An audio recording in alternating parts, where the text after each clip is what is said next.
गीता अध्याय 4 श्लोक 27। सर्वाणि इंद्रियकर्माणि प्राणकर्माणि चापरे आत्म संयम योगाग्नौ जुह्वति ज्ञान दीपते। दूसरे योगीजन इंद्रियों की संपूर्ण क्रियाओं को और प्राणों की समस्त क्रियाओं को ज्ञान से प्रकाशित आत्म संयम योग रूप अग्नि में हवन किया करते हैं। यहाँ पर साधना की पूर्णता बताई गई है कि इंद्रियों को और इंद्रियों की समस्त क्रियाओं को तथा प्राणों की समस्त क्रियाओं को। इंद्रियों की समस्त क्रियाएं क्या हैं? आँख द्वारा देखना, कान द्वारा सुनना, नाक द्वारा सूंघना, त्वचा द्वारा स्पर्श करना, जीभ द्वारा स्वाद लेना। तो ये इंद्रियों की समस्त क्रियाएं। और प्राणों की समस्त क्रियाएं।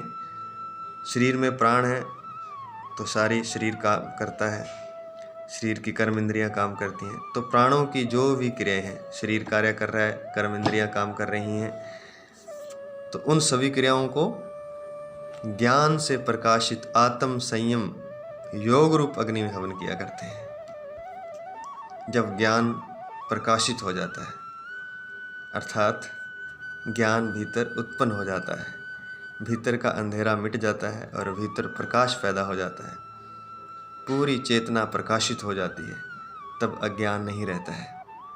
ऐसी स्थिति में संयम अपने आप ही पैदा हो जाता है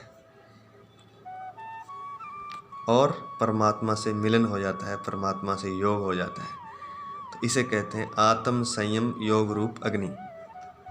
अर्थात जब भीतर ज्ञान का प्रकाश फैल जाता है, साधना करते करते एक स्थिति ऐसी आती है, चाहे वो साधना ज्ञान योग की हो, चाहे वो साधना कर्म योग की हो, साधना करते करते एक स्थिति ऐसी आती है कि भीतर ज्ञान का प्रकाश हो जाता है, परमात्मा से मिलन हो जाता है, भीतर संयम पैदा हो जाता है, एक स्थिरता आ जाती है।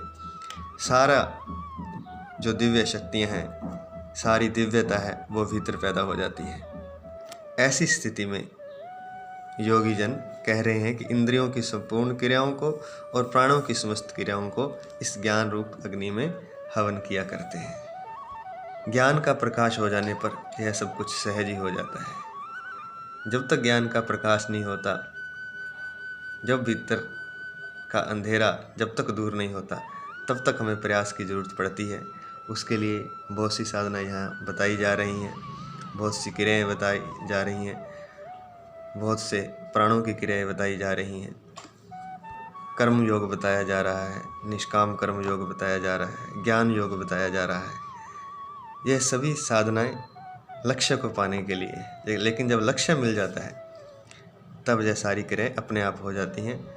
भीतर प्रकाशित होने पर, ज्ञान का प्रकाश होने पर संयम भी पैदा हो जाता है, परमात्मा से योग भी हो जाता है, और यह एक श्रेष्ठ यज्ञ कहलाता है, जिसमें सभी चीज़ों का हवन हो जाता है, जिसमें यहाँ बताया गया है इंद्रियों की संपूर्ण क्रियाओं का और प्राणों की समस्त क्रियाओं का हवन होता है।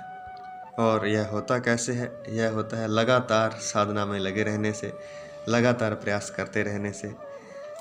एक दिन भीतर से सारा अंधकार मिट जाता है, काम क्रोध लोभ मोह ईर्ष्या द्वेष आदि सब दूर हो जाते हैं, सारे राक्षसों का नाश हो जाता है और दिव्य शक्तियों का प्राकट्य हो जाता है। ऐसी स्थिति में साधक को कोई भी स्थिति विचलित नहीं कर सकती, चाहे वो इंद्रियों की क्रियाएं हों, चाहे वो प्राणों की क्रिया हों, चाहे कोई भी अन्य क्रिया हो। ऐसी स्थिति में साधक स्थित प्रज्ञ हो जाता है।